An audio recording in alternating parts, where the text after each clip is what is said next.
ரெண்டாவது ரொம்ப உபவாசம் கூட இருப்பாங்க. எங்கே உபவாசம் இருக்காங்க தெரியுமா?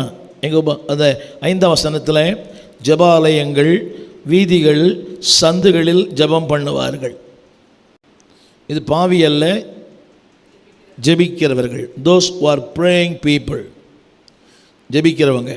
அடுத்து அவங்க யாருன்னா உபவாசிக்கிறவர்கள்.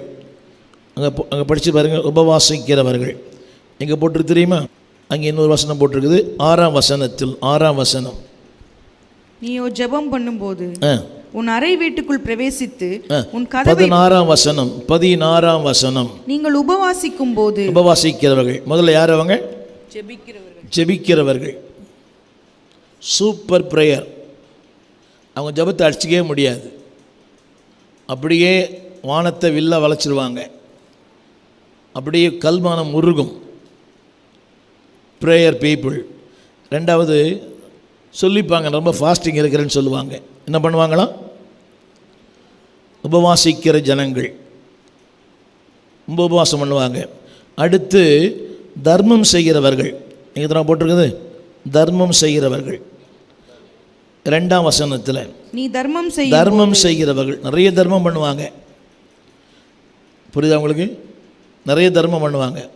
அதை பண்ணேன், இதை பண்ணேன், சாப்பாடு போட்டேன், சோறு போட்டேன், இப்போ சொன்னார் பார்த்தீங்களா? எல்லாம் செய்வாங்க. ஆம்ஸ் அப்படின்றது தர்மம் பண்ணுறது.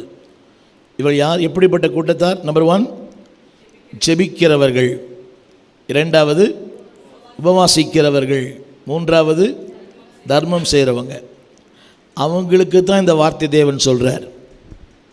ஜெபிக்கிறவர்கள் எப்படி ஜெபிப்பாங்கன்னு சொன்னேன். எப்படி ஜெபிப்பாங்க?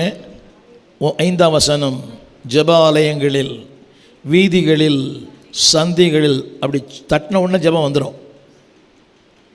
தட்டின உடனே நான் ஸ்டாப் ப்ரேயர், நான் ஸ்டாப் அந்நிய பாஷை.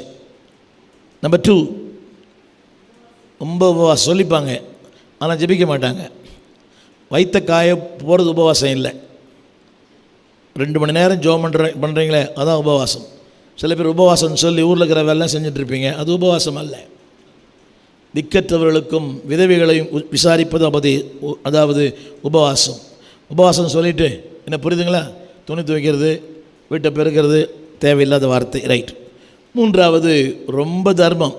அந்த நினச்சிப்பாங்க அம்மா மாதிரி இல்லை, ஐயா மாதிரி இல்லைன்னு. ஆனால் தேவன் சொல்லுகிறார் 6ஆம் வசனத்தில் அந்த கடைசி வார்த்தை, அந்தரங்கத்தை பார்க்கிற உன் பிதா. அதான் நாளின் செய்தி. சீஸ்